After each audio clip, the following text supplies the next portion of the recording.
Vamos a meditar sobre los 3 primeros versículos de Ruth, pero por supuesto el contexto más grande le hemos llamado a esta clase "En tus manos están mis tiempos". Es parte de lo que David habla y ora al Señor, diciendo en una de sus partes, en tus manos, Señor, están mis tiempos. Quizá en esta enseñanza no vamos a abarcar demasiado, pero es que deseo remarcar un punto muy importante para la vida de fe. Es un principio que no anula la responsabilidad que tenemos de alinearnos a los medios divinos para conseguir cualquier cosa que Dios haya determinado conseguir a través de los medios divinos, pero es un principio que sobrepasa esto, sobrepasa nuestra manera de entenderlo todo y debería ser así. Y es que definitivamente todos los creyentes debemos vivir con la certeza que todos los acontecimientos están en manos de Dios. Y yo creo que la mayoría de creyentes tiene esa certeza, que todos los acontecimientos, todo lo que ocurre en el mundo, conozcámoslo o no, lo visible, lo invisible, todo está en manos de Dios. Es una forma de decir que Dios lo está controlando, disponiendo todo. Pero algo más debemos creer los hijos de Dios. No solo que los acontecimientos están en manos de Dios, sino que nuestros acontecimientos personales, los acontecimientos particulares que cada hijo de Dios tiene, está en las mismas manos, están en manos de Dios. A veces parecemos creer que sí, Dios tiene potestad de mover los mundos, las estrellas, el agua, el viento, pero cuando llegamos a medir eso en nuestra propia vida, nuestra propia existencia, lo que nos pasa a nosotros en el día a día, parece que allí se nos acaba esa contemplación, pero en tus manos están mis tiempos, no solo los tiempos, sino mis tiempos. El bisnieto de Ruth, David, escribiría en un momento de su vida, cuando se hallaba perseguido, lo que leímos en el Salmo 31.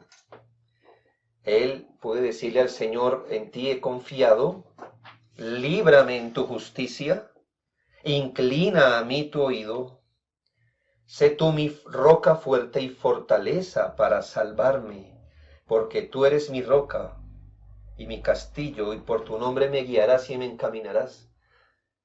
El mismo salmista en algún momento, claro, habrá hablado de que el Señor gobierna todas las cosas, el mundo. Pero ¿cuál es la fe de él? Señor, tú me encaminarás. Es algo que tiene que ver con él, no con las cosas en general. Sabemos que Dios hace eso en general, pero él sabía que sus tiempos, su vida, sus asuntos, todo estaba en manos de Dios, y por eso puede decir: Señor, líbrame a mí, y guía mi camino, y sé mi fortaleza. Leímos ahí en el Salmo los versículos 14 al 16: mas yo en ti confío, oh Jehová, digo, tú eres mi Dios. No solo tú eres Dios, eso es verdad, Dios es Dios, pero el salmista dice: tú eres mi Dios, en tu mano están mis tiempos, líbrame de la mano de mis enemigos y de mis perseguidores. Note cómo realza esa conciencia de tener un Dios, una conciencia personal de que Dios es Dios, pero Dios es su Dios. También nos cuenta algo en el versículo 22 al 24. Decía yo en mi premura. ¿Quién no ha dicho eso, verdad? Cuando los asuntos se ponen duros. Cortado soy de delante de tus ojos. Es decir, hasta aquí realmente llegué. Aquí ya se acaba todo. Dice: pero tú oíste la voz de mis ruegos. Y es bueno saber que el Señor escucha la voz de su pueblo, pero también uno puede vivir con la conciencia de que Dios escucha mi voz, mi voz. La vida de fe, como hemos podido entender más y más, no está exenta de dificultades, pero la vida de fe está asentada en Dios.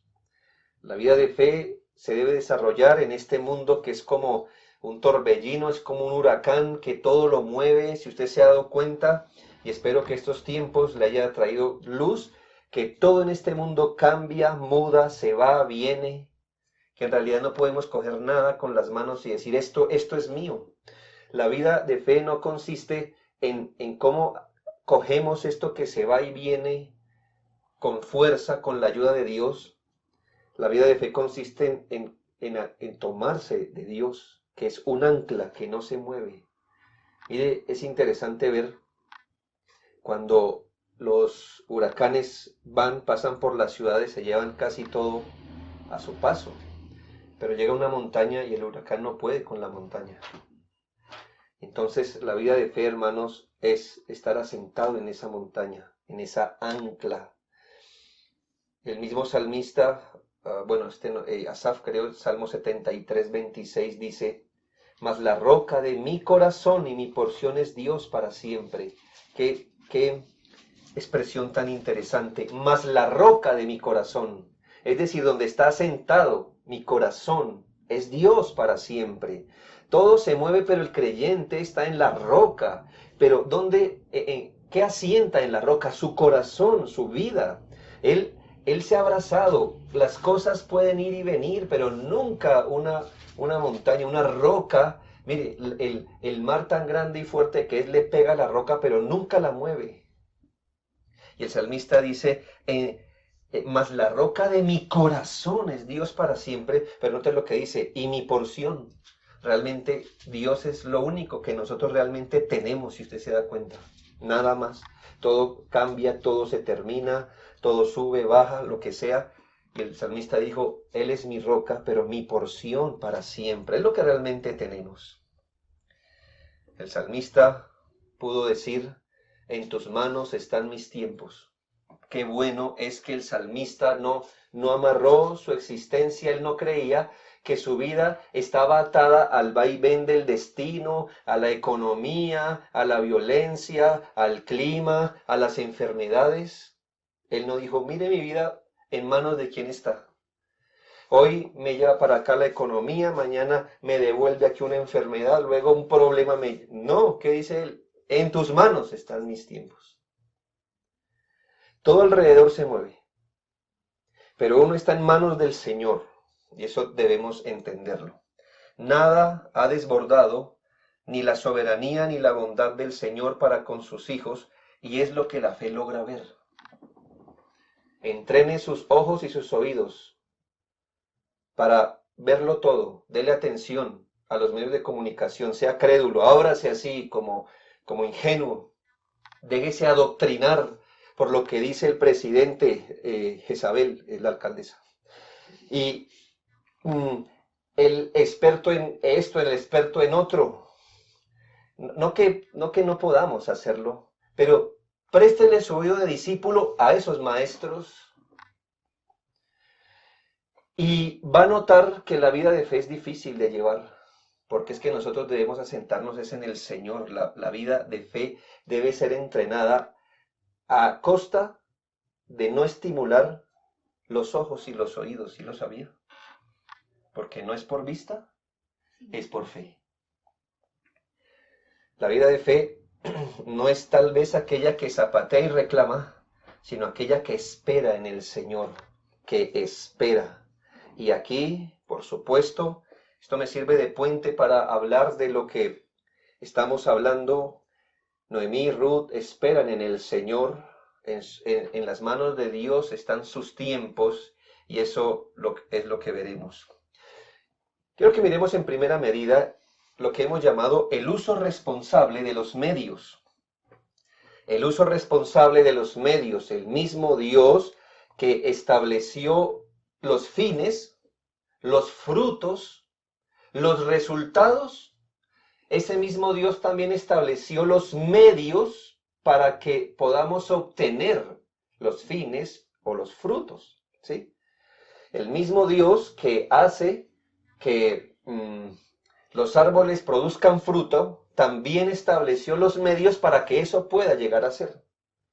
muchos medios, ¿verdad? Así que es interesante, y le estoy hablando de cualquier cosa, pero por supuesto tengo la intención de mostrarle los medios por los que nosotros nos acogemos a hacer la voluntad de Dios. La historia, hasta donde la dejamos, en la enseñanza pasada nos dejó a las puertas de una luz de esperanza en Ruth 1:22. Dice la Biblia, así volvió Noemí y Ruth, la moabita, su nuera con ella, volvió de los campos de Moab y llegaron a Belén al comienzo de la siega de la cebada.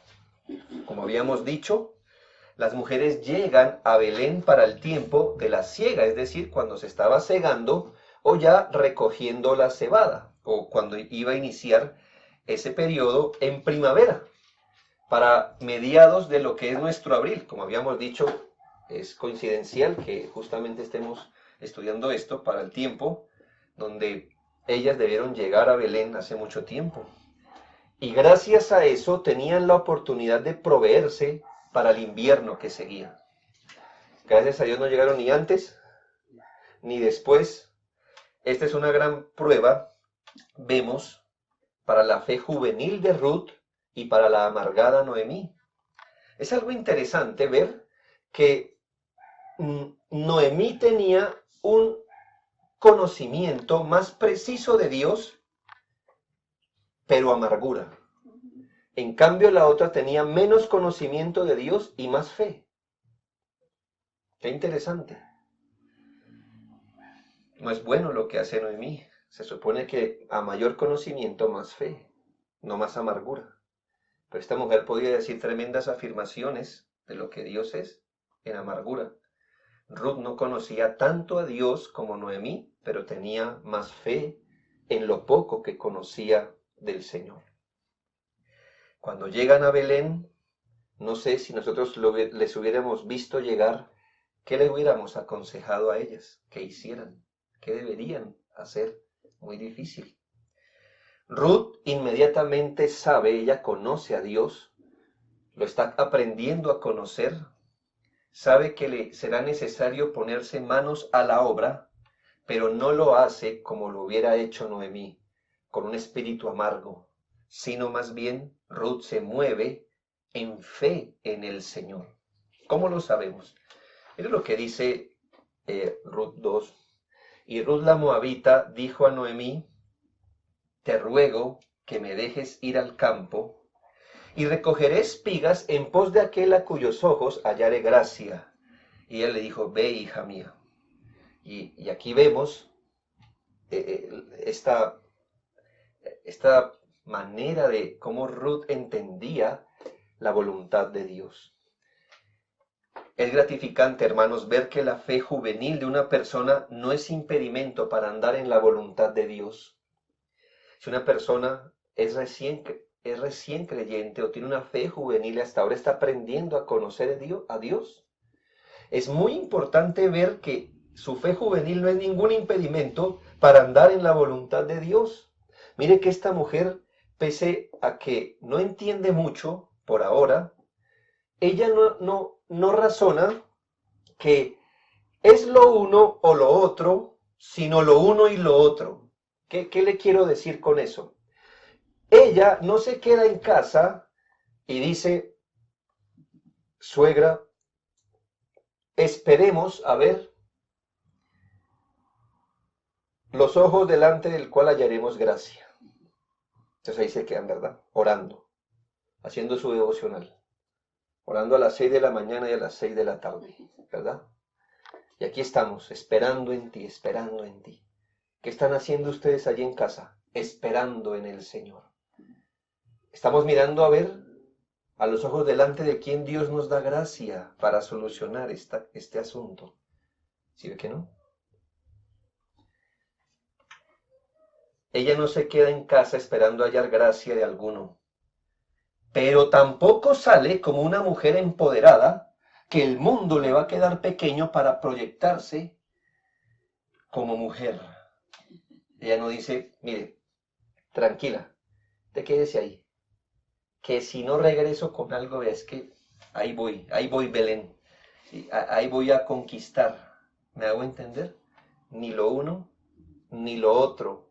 No se quedó esperando una gracia sin aplicarse a los medios, ni se aplicó a los medios basado en sí misma, sino que se aplicó a los medios como una expresión de su fe.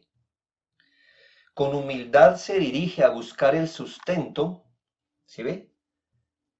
Ella usa de humildad, y ya le voy a explicar por qué. Con humildad se dirige a buscar el sustento en la fe de hallar gracia con alguien. ¿Sí notas las palabras? Te ruego que me dejes ir al campo, mire. Entonces ella no dice, déjame ir al castillo a ver si soy reina. No, no, no. Déjame ir al campo con humildad. Y recoger espigas, ¿nota? Entonces ahí está como busca el sustento, pero mire su fe. En pos de aquel a cuyos ojos hallaré gracia. ¿Sí ve que ella no tiene nada amarrado? No sabe qué le trae. Pero ella dice, aquí voy. Voy a hacer lo que el Señor me manda hacer en este caso. Y voy a esperar en su gracia. Voy a esperar que el Señor me conceda gracia delante de alguien. Se dirige a espigar, asumiendo completamente el cuidado de su ex-suegra, sin maldecir, sin arrastrar los pies, sin los hombros caídos. De lo que será, será. ¿Qué más podemos hacer? Ay, aquellos días. No, no, no, no, no. Pero tampoco sale confiando en sí misma. Iremos más sobre eso, pero en este punto permítanme abrir una ventana de entendimiento, porque no entenderemos mucho de la riqueza de ese texto a menos que entendamos esto. Así que abro un paréntesis grande que le vamos a llamar leyes humanitarias. Leyes humanitarias. Así que vamos a dejar en pausa. Vamos a dejar allí a Noemí y a Ruth en la casa, en esa resolución que toma Ruth, y vamos a abrir una ventana de entendimiento. Y es que debemos entender que Dios estableció para el pueblo de Israel varias leyes de todo tipo. Usted sabe que ahí hay morales, hay ceremoniales, hay geográficas, y hay un tipo de leyes que pudiéramos llamar humanitarias. Digo que pudiéramos llamar, no es mi mejor nombre, pero le llamemos humanitarias a ese tipo de leyes de misericordia en consideración del pobre, el huérfano, la viuda y el extranjero. Le vamos a llamar leyes humanitarias a esas leyes que estaban destinadas al cuidado, al favorecimiento, a la consideración del pobre, el huérfano, la viuda y el extranjero. Decimos que es un nombre, ley humanitaria, porque, hermanos, la ley del Señor toda beneficia al hombre. Es decir, ¿hay algo más humanitario que la ley de Dios? No, no lo hay. Pero es para darle un nombre. Las condiciones en el mundo antiguo para una persona pobre, huérfana, viuda o un extranjero eran difíciles. Hoy lo son, imagínese, en el mundo antiguo. Para ese tipo de personas, las condiciones o ese tipo de condiciones era verdaderamente difícil. Sin embargo, Dios estableció en su ley su propio deseo de que la persona que era bendecida por Dios no atesorara para sí todo, no se volviera acaparadora, no solo mirara por sí mismo, sino que el Señor proveyó en su ley su deseo. Y es que el que tiene algo, así sea poco, debe mirar a la necesidad de los demás. Estas leyes dejan ver de Dios su ternura y misericordia, su consideración para los que sufren. Sí, Dios hace al que sufre, pero Dios en su ley también ha dado qué hacer con el que Él pone a sufrir. Y como hemos dicho siempre en la iglesia, el sufrimiento de uno es la oportunidad de otro para hacer la voluntad de Dios. Dios a veces nos empuja a hacer su voluntad poniendo a un hermano a sufrir para que nosotros tengamos un contexto donde hacer lo que Dios nos manda. Hagamos un repaso de Deuteronomio 23 y 24. Deuteronomio 23 y 24. Ahora, obviamente yo sí le aconsejo que lea ese par de textos, por favor. Hágalo si quiere hoy, cuando tenga un tiempo, entre los cultos de mañana y tarde, hágalo, para que note la ternura del Señor, el cuidado del Señor. No hay leyes como estas. Y las leyes buenas que hoy tenemos, las tenemos gracias a que Dios habló primero así.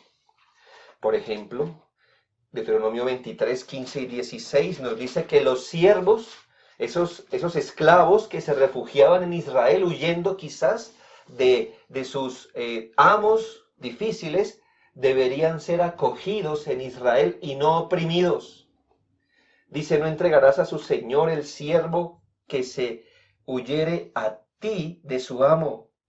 Morará contigo en medio de ti, en el lugar que escogiere en alguna de tus ciudades, donde a bien tuviere, no le oprimirás. Qué interesante, ¿no? Si alguien venía huyendo de una mala situación, de un mal amo, Israel no debía ser mezquino, sino acogerlo y dejarlo vivir. Y dejarle disfrutar de la libertad que no experimentó estando bajo su amo. ¿Ve cómo es Dios? Amplio. En el versículo 19, no se debería pedir interés de un préstamo a los suyos. Y aquí el contexto no está en el préstamo para un negocio, sino de prestar para supervivencia. Mire, no exigirás de tu hermano interés de dinero, ni interés de comestibles, ni de cosa alguna de que suele exigir interés. Es decir, el que presta, tiene cómo. Se supone que si otro me pide prestado es porque no tiene cómo. Y además de que no tiene y le presto, le va a cobrar interés. ¿Me hago entender? Luego le digo, esto no sirve para todo, ni para los negocios. No vaya a un banco y con una pancarta Deuteronomio 23, 19, porque seguro lo devuelven con la policía. Pero es el trato que deberíamos tener entre el pueblo de Dios cuando hay necesidades, cuando hay alguien que pasa necesidad. Versículos 24 y 25. Yo le pregunto, ¿de quién es la tierra? Usted dirá, es mía. Bueno, sí. ¿Y antes de usted quién era? De Dios. La tierra es de Dios. Él nos la presta.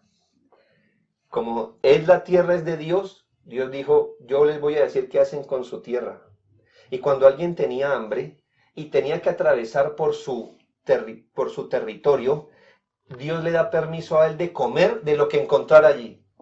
Pero con cuidados, mire, cuando entres en la viña, versículos 24 y 25, cuando entres en la viña de tu prójimo, podrás comer uvas hasta saciarte, mas no pondrás en tu cesto. Cuando entres en la mies de tu prójimo, podrás arrancar espigas con tu mano, mas no aplicarás hoz a la mies de tu prójimo. ¿Nota la misericordia de Dios? ¿Quién que tuviera en su mesa y haría eso? Eso sería ya ser miserable uno. Pero imagine un pobre que hoy tuviera hambre. Dios le daba esa oportunidad de atravesar allí y comer de las uvas. Eso sí no podía echarse en su... no, eso ya sería otra cosa, porque Dios quería proveer era para su sustento de hoy. Y si pasaba por un sembrado de trigo, también podía comer, como los discípulos hicieron, ¿recuerda?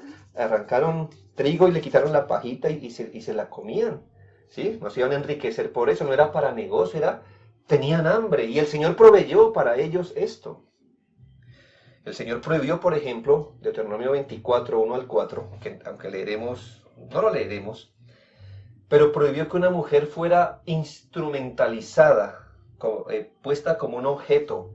Es decir, se casaba con un hombre, este hombre la repudiaba, entonces después se arrepentía y decía, no, tal vez me vuelvo a casar con ella. No, dijo el Señor, no, respeta a la mujer. Si la despidió, ya, olvídese. Para no pervertir la tierra, dice el Señor. ¿Sí? Para los que piensan, la Biblia es machista. No es machista, el Señor tenía misericordia de las mujeres también. Teniendo consideración hasta de los recién casados. En versículo 5, 24:5, dice, cuando alguno fuere recién casado, no saldrá a la guerra, ni en ninguna cosa se le ocupará, es decir, en ninguna cosa de esas que lo ausentaría de la casa, libre estará en su casa por 1 año para alegrar a la mujer que tomó. Qué misericordia, Dios mostrando su misericordia. Otra ley prohibía quitarle la fuente de trabajo a un hombre. Cuidado con eso. Solo puede hacer los bancos, pero ¿qué esperamos de los bancos? Descuídese y verá que el banco le quita lo suyo y lo de los demás. Hacer un trato con un banco hay que saberlo hacer, hermanos, porque ellos tienen todo que ganar y usted todo que perder.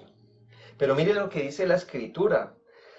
Si resulta que alguien me debe, yo podía cobrar la deuda, pero jamás debía quitarle su herramienta de trabajo. ¿Sabe por qué? Porque al quitárselo es como si yo lo hubiera matado. Mire lo que dice, versículo 6. No tomarás en prenda la muela del molino, ni la de abajo ni la de arriba, porque sería tomar en prenda la vida del hombre. Usted le quita al hombre la fuente de su trabajo, le quita la vida. Leyes respecto a la propiedad privada. ¿Sabe? Nadie podría cobrarse una deuda por derecha. Versículos 10 y 11. Cuando entregares a tu prójimo alguna cosa prestada, no entrarás en su casa para tomarle prenda. Te quedarás fuera, y el hombre a quien prestaste te sacará la prenda. ¿Sí ve? No se puede cobrar por derecha. Así no es la metodología en el pueblo de Dios. La metodología es que yo pido prestado, pago. Y si yo presto, pues me pagan. Pero yo no puedo cobrarme por derecha. Si por algún motivo de deuda se requería quitarle una prenda de vestir a un hombre pobre, ¿sí? Usted me debía, yo digo, pues deme algo como prenda de que me va a pagar. Entonces él se quitaba una prenda suya porque no tenía más. ¿Sabe qué debería hacer tantas veces hasta que me pagara la deuda? Devolvérsela en la noche. Versículos 12 y 13. Así que mi prenda en el día, terminó su jornal, tome su prenda. ¿Cómo le iba a dejar desnudo en la noche? Sin sus sandalias, sin su manto. Hermanos, el jornal de un trabajador pobre era intocable, versículos 14 y 15. Hay una amenaza, ¿sabe? Que si usted le toca el salario a un trabajador pobre, él puede clamar al Señor y el Señor se va contra el amo. Se la cobra él. Pero es en los versículos 19 al 22 donde hay una ley que directamente cobijaba a los menesterosos, pobres, huérfanos, viudas y extranjeros. Lea. Deuteronomio 24, 19 al 22. Cuando ciegues tu mies en tu campo y olvides alguna gavilla en el campo, ¿sí? Entonces usted se va a imaginar esas espigas, miles de espigas de el trigo. Entonces meto la hoz, ¿verdad? Arranco, meto la hoz, arranco una parte, cojo, ¿verdad? Algo se caerá. ¿Qué dice la escritura? Y olvides alguna gavilla. Bueno, también las gavillas era cuando se hacían atados. Entonces los voy dejando aquí mientras voy cortando, los voy dejando y después paso y los recojo. Vamos a suponer que se me olvidó una gavilla. Bueno, cuando sigues tu mies en tu campo y olvides alguna gavilla en el campo, no volverás para recogerla. Será para el extranjero, para el huérfano y para la viuda, para que te bendiga Jehová tu Dios en toda obra de tus manos. Cuando sacudas tus olivos, de donde sacan pues, las olivas, las aceitunas, pues, cuando sacudas tus olivos, no recogerás las ramas que hayas dejado tras ti. Si se le cayó, si después se cayeron, lo que sean, no se devuelva. Serán para el extranjero, para el huérfano y para la viuda. Cuando vendimmies tu viña, ahora recoger las uvitas, no rebuscarás tras de ti. ¿Sabe qué hacen? Pues obviamente el campesino que sabe recoge las uvas, ¿verdad? Y por allá se quedará una, dos, algún racimo pequeño, algún asunto. ¿Y qué debería hacer el campesino?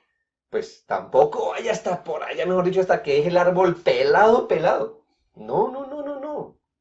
¿Por qué? Para el huérfano y para la viuda. La razón. Acuérdate que fuiste siervo en tierra de Egipto, por tanto yo te mando que hagas esto. Vea que mi padre, que vivió en un pueblo cercano a Bogotá, todavía nos contaba que en algunos lugares todavía se practica eso, cuando recogen la papa. Obviamente el campesino va a llenar sus costales de la papa que se puede comercializar, pero quedan unas pequeñas, unas pequeñitas, unas que ellos tienen por costumbre no recoger y abren su campo para que la gente del pueblo vaya y rebusque, y así los pobres puedan comer. ¿A quién se le ocurrió eso? A Dios. Dios.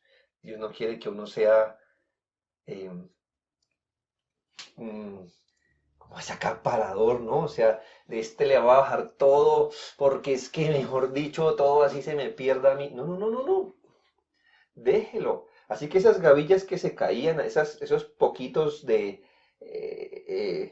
trigo que se caían, esas espigas de trigo, las dejaba. Y seguramente atrás alguien que pasara necesidad iba a ir agachándose y recogiendo, pues no la misma cantidad que recogía un trabajador normal, pero espiguitas aquí y allá.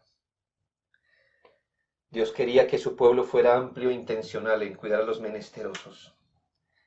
Ruth era viuda y extranjera, cumplía dos de los requisitos. Aquí podemos ver, hermanos, con lo que dice Ruth, déjame ir a un campo a espigar.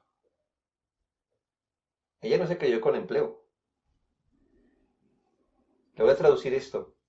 Yo sé que en tu ley hay una ley para el menesteroso y la viuda. Déjame ir a rebuscar, a espigar, a recoger esas espigas que los trabajadores van dejando. Déjame hacer eso. Ruth es impresionante, hermano, cómo está ubicada. Y aquí puede usted ver lo que Dios piensa del asistencialismo, de lo que hoy nos quiere meter el socialismo. Que el pobre no haga nada, yo le doy al pobre, tranquilo.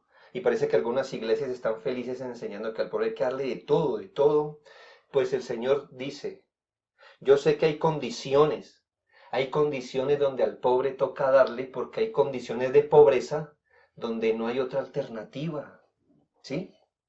Un huérfano pequeño, me hago entender, una viuda en ciertas condiciones, ancianos, por ejemplo, yo no se me ocurre más, pero puede haber muchas cosas. Pero ¿sabe cuál es el método de Dios? Es pobre, reconozca que lo es y vaya y espigue. ¿Qué es mejor? ¿Que Ruth se parara en la puerta del sembrado? Una monedita para esta pobre viuda que viene de Moab. No, vaya y trabaje. Trabaje en lo que le corresponde, acepte su situación de pobre, de menesterosa y ponga las manos a la obra. No ganará lo que un trabajador, pero es que usted es pobre, es menesterosa, pero haga algo, vaya y gánese el sustento y Dios tendrá misericordia de usted. Eso es lo que Dios piensa del socialismo. Basura. Eso de hacer cola para que el gobierno me regale, debería el gobierno ayudarme a trabajar y a ganarme lo mío con la ayuda de Dios. Eso es regir como Dios.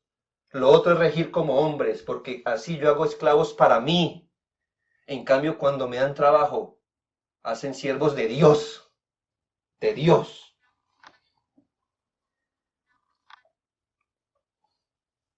A los demás pobres, a quien siempre tendremos con nosotros, Dios los dignifica, haciéndolos trabajar para recoger el sustento. Imagínense ese hombre lisiado de las dos piernas, pues qué más podía hacer, al menos en su época. El Señor lo sana y tiene misericordia. Había muchos que vivían así, de las limosnas. Pero los demás pobres no, podían hacer algo. No siempre se ayuda a alguien asistiéndolo, dándole, cuando él tiene capacidad de trabajar. Y cuando eso ocurría, Dios dijo, déjenle lo que caiga. ¿Sí ve? Usted se lo puede dar así, a la mano. Pero ¿qué dice el Señor? No, no, no. Deje que Él trabaje. Deje que Él trabaje por lo que usted le puede dar en la mano. Deje que lo haga. Si es que Dios nos trata como hombres, no como animales. Al animal que usted le hace, le bota. ¿Qué hace con el hombre? Recoja y trabaje. Y allí el Señor se mueve. Eso le dice mucho de quién es Dios, de cómo Él dispensa su misericordia. Y que nosotros, hermanos, no podemos ser más misericordiosos que Dios. Ay, pero ¿Acaso las iglesias no debemos tener misericordia? Por supuesto, pero como Dios la tiene, como Dios la tiene. Cierro mi ventana, ¿verdad? Para que usted entienda las palabras de Ruth. Ahora sí está preparado para leerlas, creo. ¿Qué le dijo Ruth a su suegra? Te ruego me dejes ir al campo y recogeré espigas en pos o atrás de aquel a cuyos ojos hallaré gracia. ¿Ya vio la fe de esta mujer? Ruth se acoge en fe a la ley de Dios. Hermanos, la fe es descansar en Dios. Nunca lo dude.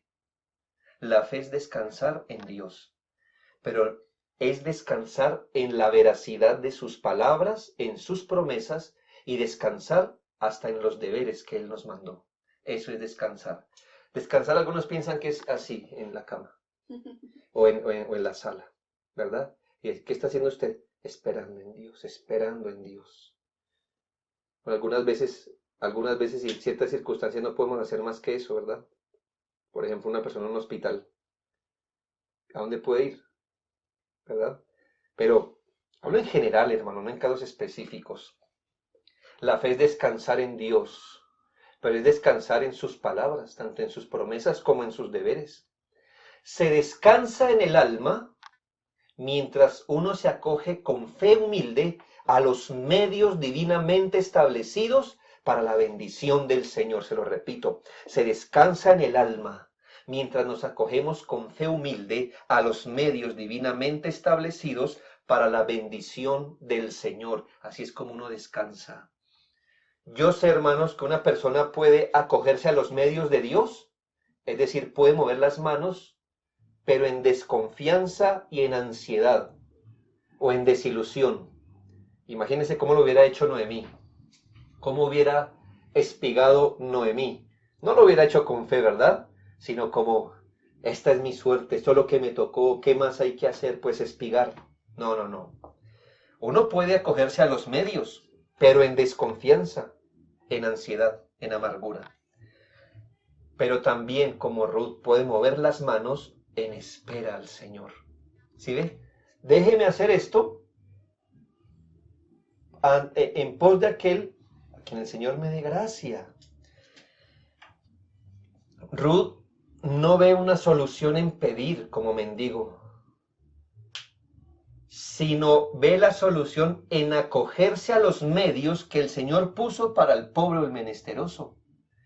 Pero al hacerlo, lo hizo con fe en el Señor. La condición es difícil para esta nueva creyente, pero aquí Ruth demuestra varias y tremendas virtudes. Por ejemplo, su humildad. Recuerdo que ella no estaba acostumbrada a hacer esto. Ella estaba casada, era parte de una familia. Y sabe que cuando dice, déjeme espigar, ¿sabe cómo se está considerando ella? Al decir que déjeme espigar, ¿quiénes eran los que espigaban? Los pobres. Aceptó su situación, ¿ve? Ella no vive de que es que yo no estoy acostumbrado a hacer eso. Uy, no, esas cosas tan feas. Yo vengo de mejor familia. Uy, no, aceptó su situación. La aceptó primero ella, porque ella supo que si le tocaba espigar, solo espigaban los pobres. Aceptó su situación, qué humildad. Es más, no solo la acepta, dice, bueno, yo soy pobre y se quedó ahí. No, soy pobre e hizo lo que hace un pobre. Se fue a espigar. No reparó demasiado en que quizás debería vivir de alguna manera de la benevolencia de otro. ¿Sí? Porque era una manera de vivir de benevolencia. De benevolencia trabajando, pero benevolencia al fin y al cabo. Porque le tocaba ir detrás del que sí tenía el atado grande, ¿verdad? Y ya recoger las poquitas cosas. No le dio vergüenza. No reparó en eso. Ella vio en eso su sustento. Si así el Señor me quiere el sustento, así lo recogeré. En los planes de nadie está el estar en una situación donde le toque depender de la misericordia de otros. Pero en su caso no vio un reproche en esto. ¡Qué elección! ¡Qué elección! Conozco muchas personas que no trabajan si no es en lo suyo. en lo suyo. Pregunto, ¿qué es lo suyo? ¿Qué es lo suyo? Yo pensé que lo suyo era trabajar. No. No es que si no me sale, mire, así sí mínimo gerente de Ecopetrol. Hágame el favor. Pero aquí tengo mensajería. Uy, no, es que eso no es lo mío. Yo pensé que lo de uno era trabajar, hermanos. Yo pensé que lo de uno era obedecer a mi Señor y acogerse humildemente a las providencias que Él nos da. Mientras obedecemos su palabra. Y muchas personas hoy están aguantando hambre porque quieren, porque no les ha salido lo suyo. Ojalá todos pudiéramos dedicarnos a lo suyo, cualquier cosa que sea eso. Pero hermanos, nos acogemos a lo que Dios nos da. A lo que Dios nos da. Y por supuesto que si usted tiene una vocación y Dios se la permite, le sáquele el jugo porque usted va a dar cuenta por eso. Pero si usted es ese tipo de personas que cabe en el menesteroso, entonces yo creo que usted no puede decir lo mío. Lo suyo en su caso es trabajar. Hay un amigo, pastor, que me comentó un caso. Se lo voy a comentar a usted. Una familia, esposo, esposa, hijos, entraron en una situación económica muy compleja, como a veces entran algunos, no todos, ¿verdad? El Señor a algunos los trata por ese lado, a otros no. Y a algunas personas les permite realizar su vocación siempre, gloria a Dios, ininterrumpidamente. Y otros tienen que andar buscando cómo solucionan. Bueno, este hombre hacía con una máquina de coser tal cosa, algo. Pero resulta que su asunto se vino abajo, ya no vendía tanto. Y la iglesia, pues entonces en primera medida le empezó a ayudar, un mercadito, esto. Pues ya el pastor dijo, venga, hablamos. Hermano, mire, es que ya me tocó que mi esposa saliera a trabajar de casa, imagínense. Él tenía su microempresa en casa. ¿Y por qué su esposa tiene que salir? Porque es que, pastor, a lo que yo me dedico ya no está dando. Entonces la solución es sacar a su esposa a trabajar. Pues sí, pastor, ¿por qué? Y usted más bien, ¿por qué no se pone a trabajar? No, pastor, porque es que no es lo mío. ¿Qué es lo suyo? Esto. Mire, tal persona está ofreciendo un trabajo. Se gana el mínimo. No, pastor, no. Yo realmente, gracias, pastor, pero es que yo no puedo vivir con el mínimo. ¿Y con cuánto está viviendo hoy? ¿Cuánto está haciendo con lo que usted hace aquí en su microempresa en casa? Por ahí un tercio del mínimo. ¿Y no le sirve un mínimo? Perezoso.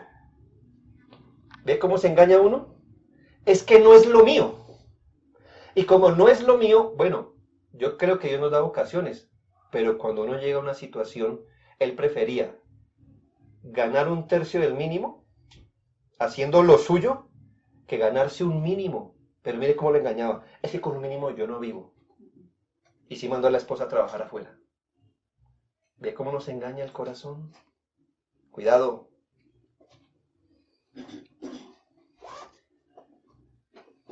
Prefieren la necesidad que el espigueo. Imagínese a Ruth. Es que espigar no es lo mío. Aunque es lo suyo, su merced.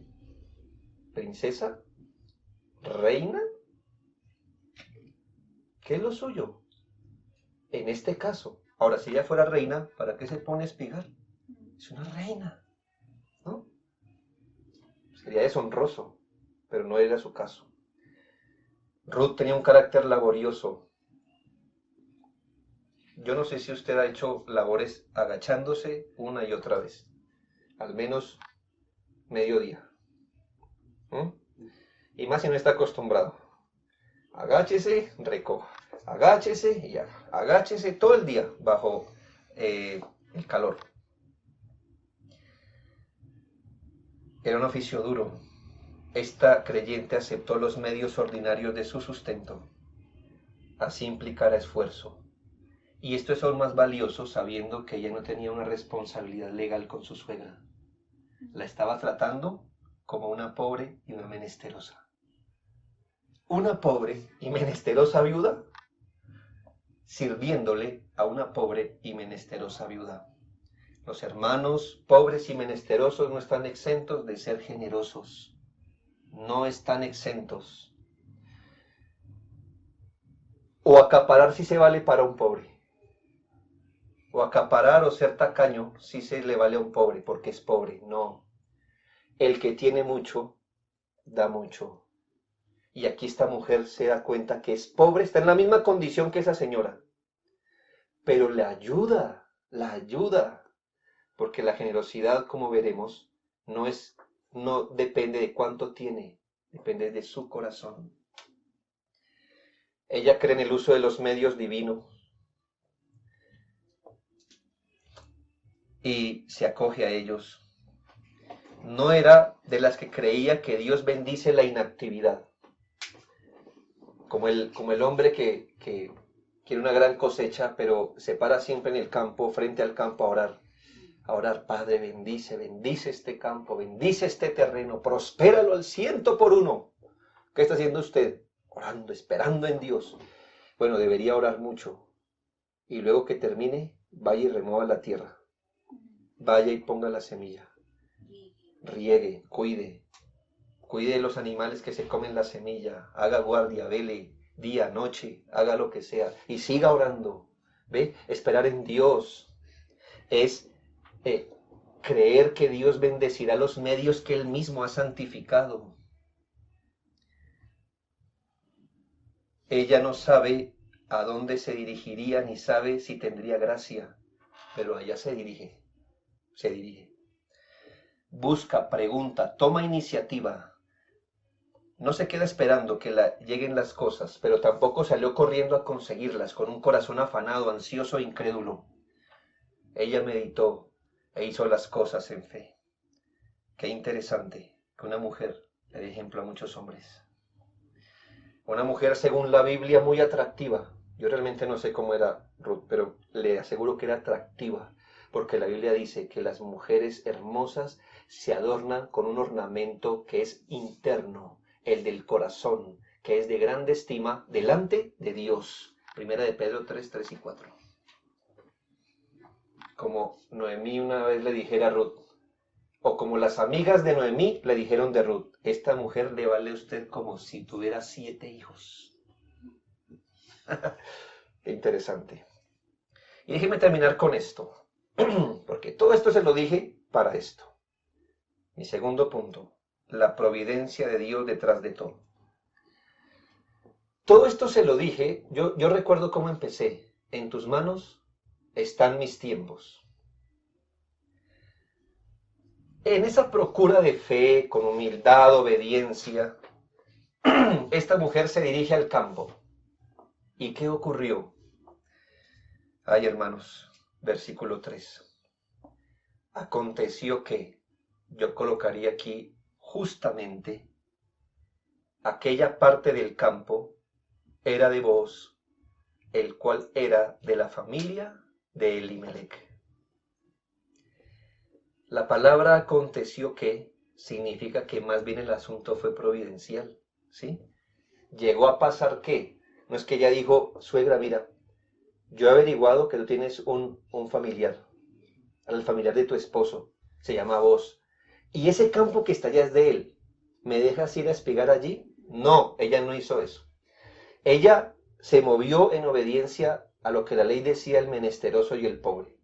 Se movió con fe esperando hallar gracia. Y cuando llegó a un campo, aconteció que justamente la providencia la estaba acompañando de la mano, porque así es que Dios actúa. Cuando una persona en fe se acoge a los medios divinos, Dios lo guía de la mano. Aquí hay algo que solo la providencia de Dios pudo haber ordenado. Ella, humanamente hablando, se va a la aventura, es decir, al que el Señor, a donde el Señor me dé gracia, y llega exactamente a uno de los campos cuyo dueño iba a cambiar su vida para siempre.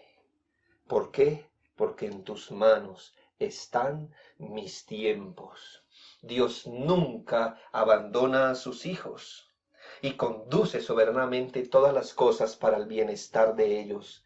Romanos 8:28. Ruth lo creyó sin haberlo leído, porque a los que aman a Dios, todas las cosas les ayudan, les cooperan a bien. Aunque movió sus manos en fe, se dio al trabajo diligente, detrás de todo estaba la providencia de Dios, ordenándolo todo para el bien de ella. Ella no fue, imagínese, ni más a la derecha, ni más a la izquierda. Justo llegó a esa parte del campo, o sea que era un campo grande, y llegó a esa parte del campo cuyo dueño era vos. En tus manos están mis tiempos, diría su bisnieto, años después. Y es que en realidad para David y para todo aquel que confía en el Señor, fe no es credulidad, no es sinónimo de espera irresponsable, pero tampoco obediencia es laboriosidad ansiosa. Se lo repito. Fe no es sinónimo de espera irresponsable o de credulidad, pero tampoco obediencia es laboriosidad ansiosa. ¿Ya? Porque hay personas que pueden trabajar como es, pero eso no es fruto de fe, sino de desconfianza, de ansiedad, de incredulidad. La fe se aferra al ancla de nuestra salvación y a nuestra porción, al Señor. Y en ese aferrarnos al Señor nos dirigimos en obediencia humilde y somos conducidos por Dios exactamente a donde el Señor nos quiere. ¿Usted puede verlo hoy así? Estos campos que hoy estamos, en donde hoy estamos, son exactamente donde el Señor nos ha conducido hoy. ¿Por qué, hermanos? Porque hemos hecho lo que el Señor nos ha mandado con nuestras débiles manos. Lo hemos hecho en fe. Y estos son los campos. Seguiremos caminando, hermanos, seguiremos obedeciendo, seguiremos orando, pidiendo, trabajando, espigando, mirando su palabra y esperando, y aquel que tiene nuestros tiempos en sus manos nos sabrá conducir, no solo en cada providencia, sino a la patria celestial. Un día, esa misma providencia le dejará a portas, es decir, a las puertas de la patria celestial, donde usted entrará para no volver a salir de allí. Esas mismas manos nos conducirán en cada uno de los asuntos de nuestra vida temporal, siendo la última guía dejarnos a puertas del reino de Dios. ¿Por qué? Porque en tus manos están nuestros tiempos. Puede decir el creyente, puede decir la iglesia. Iglesia de esta generación, no sabemos cómo terminará esto que estamos viviendo, pero sabemos que nuestros tiempos están en las mejores manos. Esperemos lo mejor de Dios. Usted no puede esperar algo menos de Dios que lo mejor de Él. Quizás no lo mejor según nuestro punto de vista, pero sí lo mejor para Él y para nosotros. Esperemos lo mejor de Dios mientras hacemos lo que Él nos mandó con humildad y gozo. Y el Señor sabrá cómo levantar de las cenizas un pueblo que le glorifique. Él sabrá cómo saca de detrás de una pandemia la gloria de su nombre. Él sabrá cómo conduce a su pueblo a los campos perfectos de nuestro gran Booz, bajo cuyas alas nosotros hemos venido a refugiarnos. En tus manos, Señor, están nuestros tiempos. Oremos.